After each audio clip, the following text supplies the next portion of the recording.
Follow us on Facebook at fb.com/hackboyanime. Kay daming tanong, walang sagot, nasasaktan, di alam ang dahilan, may nakabibinging pulong, natatakot, di maintindihan, ng sugat ang puso't isipan. Manalig ng hindi maligaw sa dilim, may sasagot sa dalangin. Huwag kang matakot, huwag mabahala kung bumuhos ang ulan.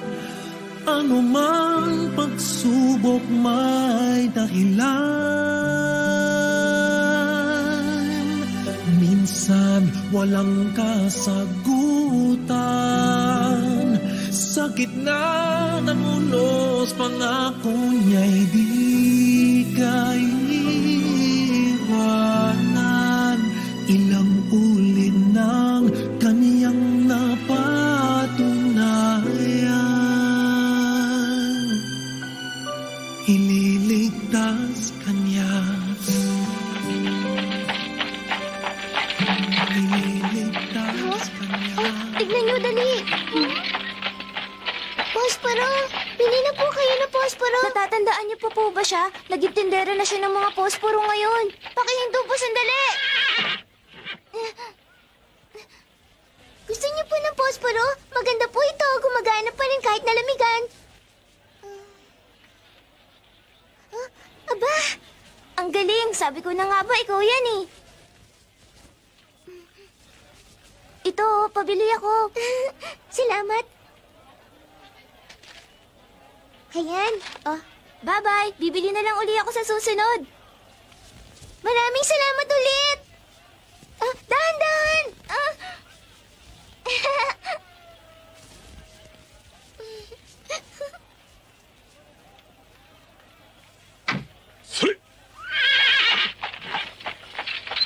Sarah!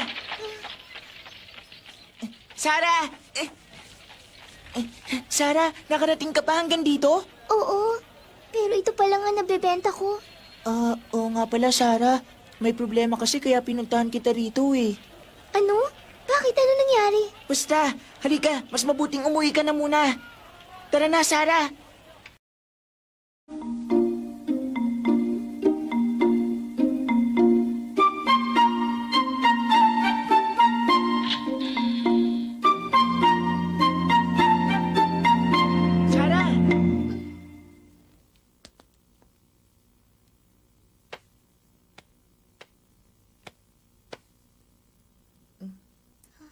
Miss Sarah!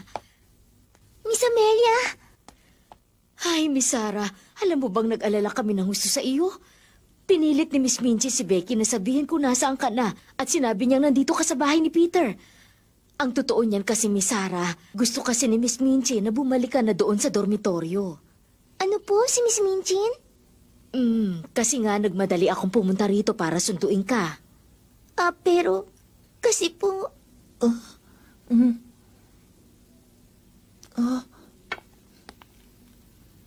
Halika na, Miss Sarah. Kung gagabihin tayo, baka magalit pa si Miss Minchin. Pero, kasi po... Pakiusap, Miss Sarah, pumayag ka na. Kung babalik ako doon nang hindi ka kasama, siguradong pagagalitan ako ni ate. Sumama ka na sa akin pagbalik sa dormitoryo. Maaari ba, Miss Sarah? Miss Sarah?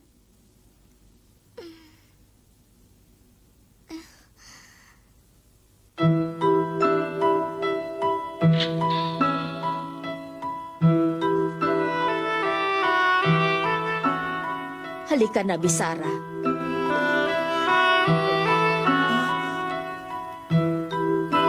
Halika na.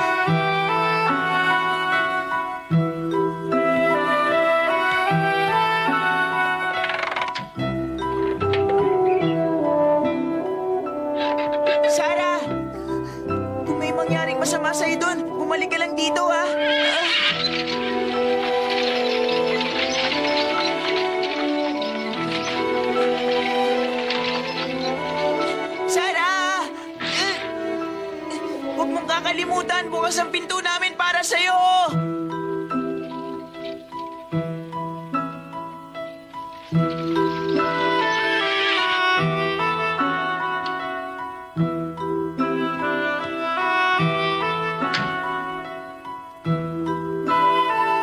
Halika na.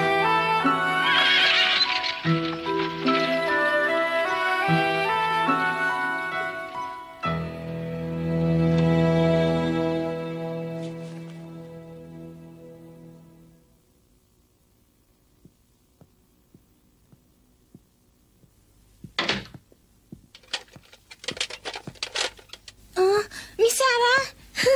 Becky! Miss Sarah! HD encode by Carlola Patawarin 16. mo ko kasi pinilit lang nila ako sabihin ko nasan ka. Kaya tuloy, pasensya ka na. Ayos lang yun, Becky. Mama Sarah! Lottie! Mama Sarah!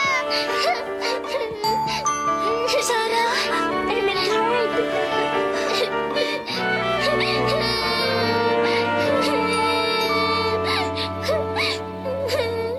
Halika na, Sarah. Sigurado naghihintay na sa atin si Miss Minchin. Opo, Miss Amelia. Miss Sarah?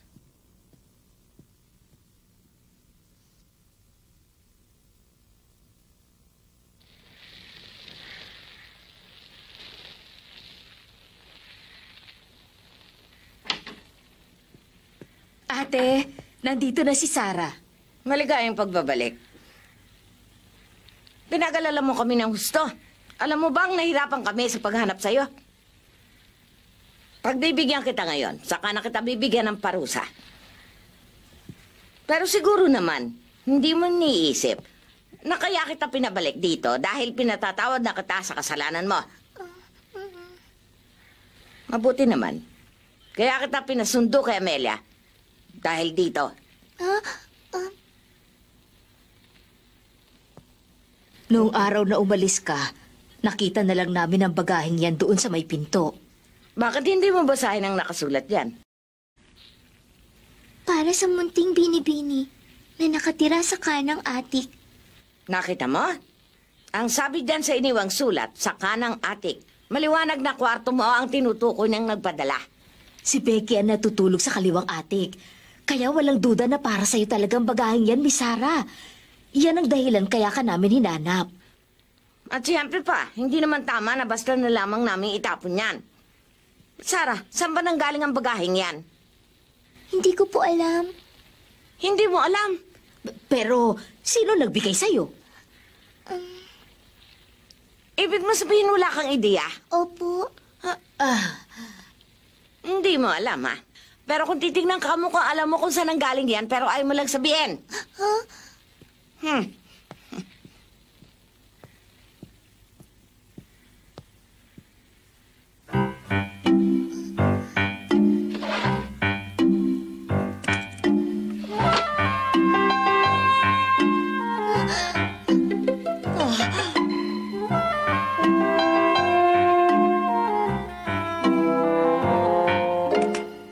Buksan mo na. Ano pa hinihintay mo?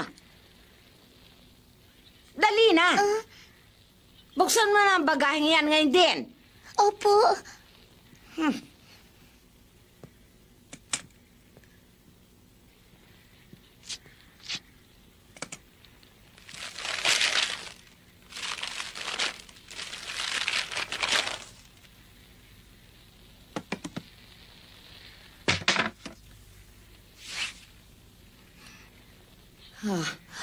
Ate!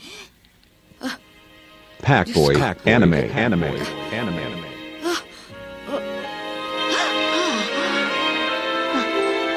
May tsinelas pa.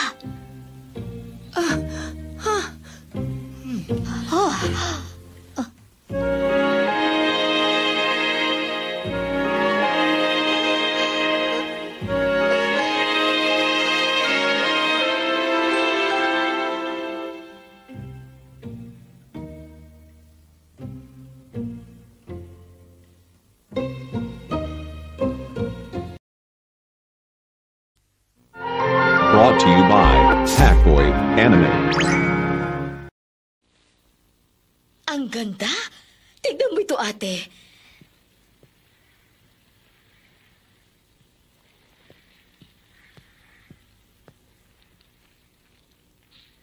Ay, ate. Ang ganda ng pagkakagawa nito. At yung mga stockings at panloob na damit, gawa lahat sa magandang klaseng silk.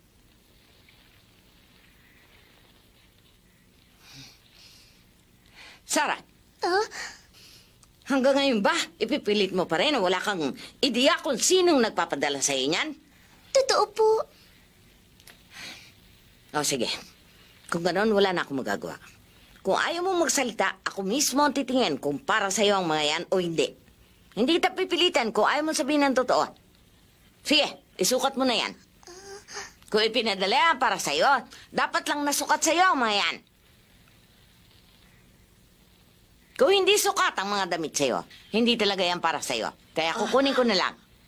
Tandaan mo yan.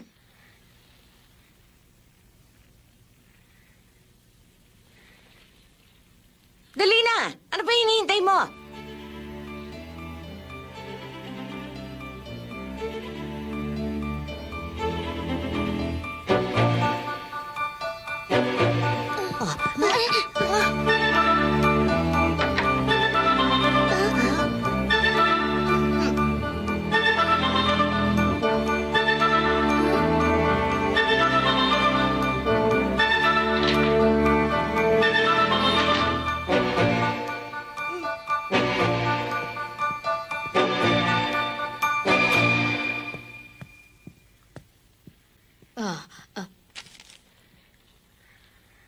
Ate, may isa pang sulat dito.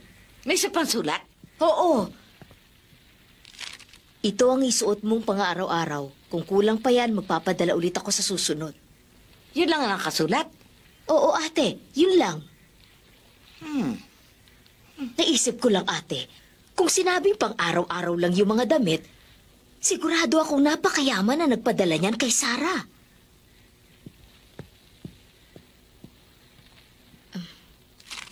Sandali lang, ate.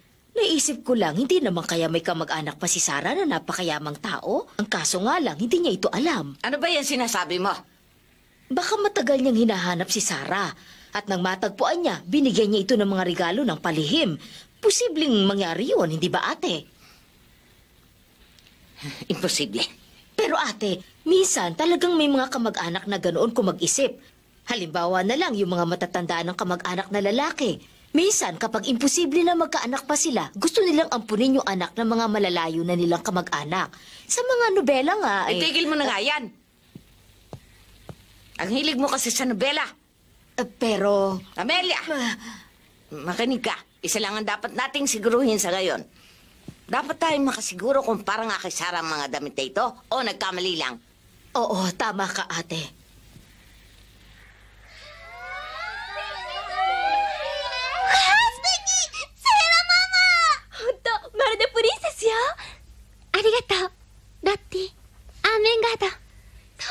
Ang ganda niya, Sarah, no?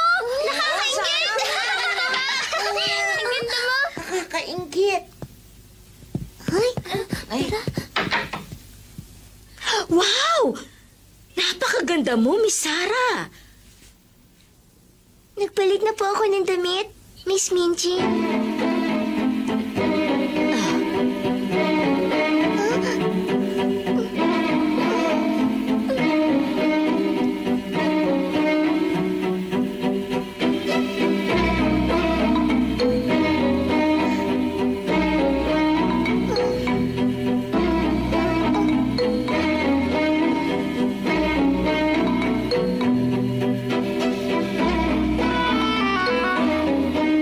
Sukat na sukat sa'yo, parang pinasadya.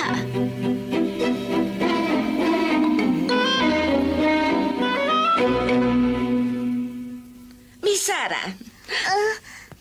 Po? Sukat na sukat talaga sa'yo ang damit. Mukhang meron kang kaibigan na napakabuti sa'yo, tama ba? Pero... Ayos lang. Wala namang problema kung ayaw mo sabihin ang tungkol sa kanya. Huwag ka mag-alala. Hindi kita pipilitin. Pumapayag na akong dumito ka ulit sa dormitoryo.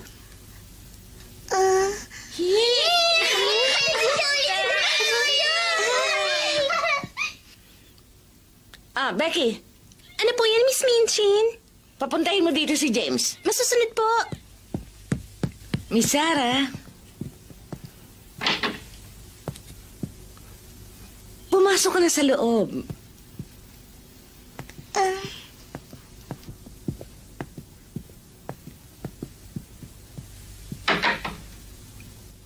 Ang galing mo. Sa kaya nang galing yun. Ang galing. Makakalaro ko na ulit si Mama Sarah. Ang saya-saya mo ngayon, Lottie.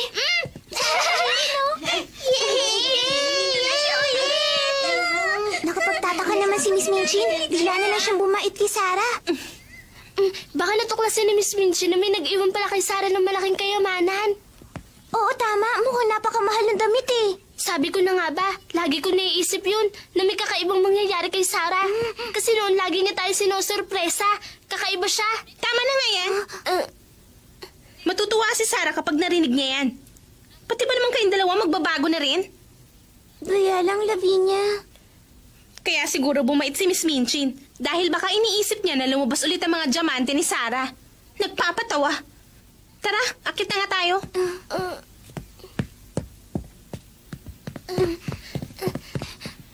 At siyempre pa, hindi mo na kailangan magtrabaho pa sa kusina simula sa araw na ito.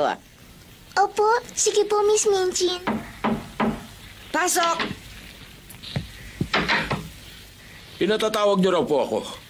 Dahil dito ulit titira si Sarah sa dormitoryo simula ngayon. Ayusin mo na ang kwarto niya sa attic. Opo, Miss Minchin.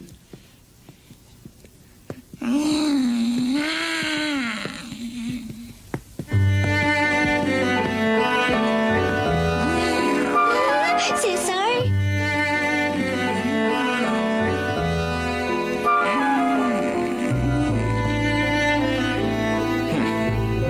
Nagpakabait ka ba, ha, Cesar?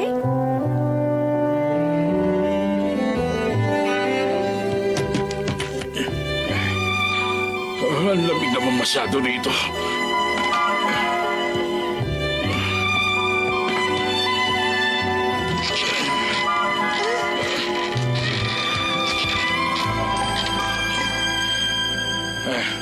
Akin na yung upuan. Opo, Mr. James.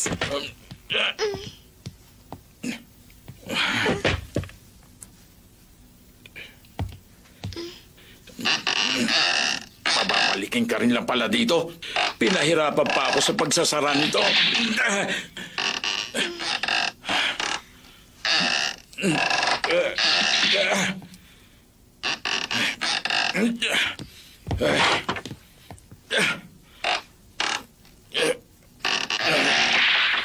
Ay, salamat naman.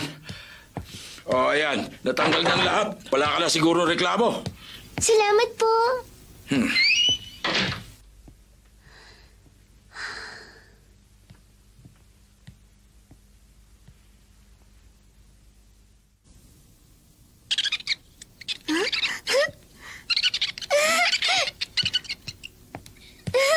Mel, kumusta na?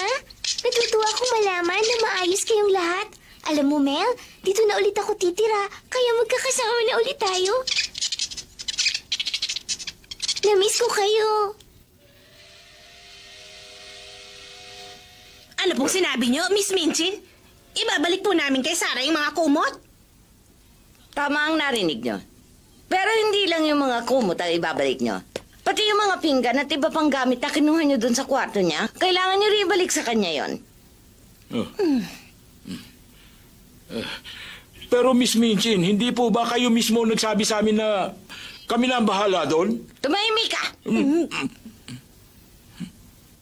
Sa mga nangyari, lumalabas na merong nagbabantay kay Sarah na isang makapangyarihang tao.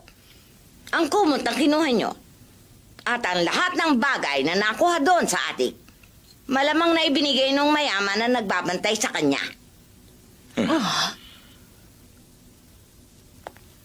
Makinig kayo sa akin. Simula ngayon, hindi nyo na pwedeng tatuhin si Sarah na parang isang katulong. Maliwanag ba yan?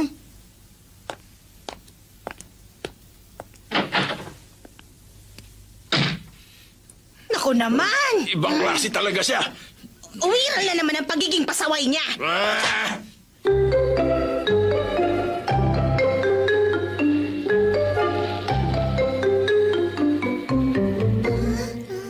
O, ayan ha. Ibinalik na namin sa'yo ang lahat. Siguro naman wala ka ng galit sa amin ngayon.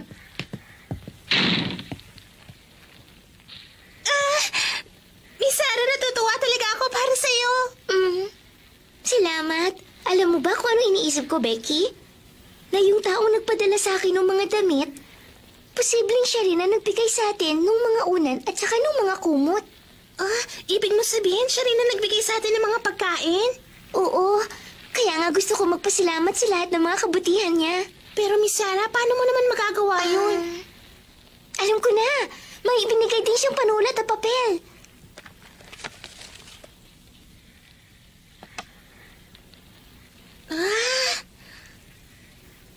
Susubukan kong bigyan siya ng sulat. At pagkatapos, iiwan ko na lang ito sa ibabaw ng mesa. Anong malay natin? Baka pumunta rito mamaya yung magician at ibigay itong sulat sa kanya. Wow! Ang galing ng naisip mong yan, Miss Sarah! Noong gabing yun, gumawa ko ng sulat bilang pasasalamat doon sa mabait na magician. At dalangin ko na sana pagising ko, wala na yung sulat at sana makarating yun sa kanya.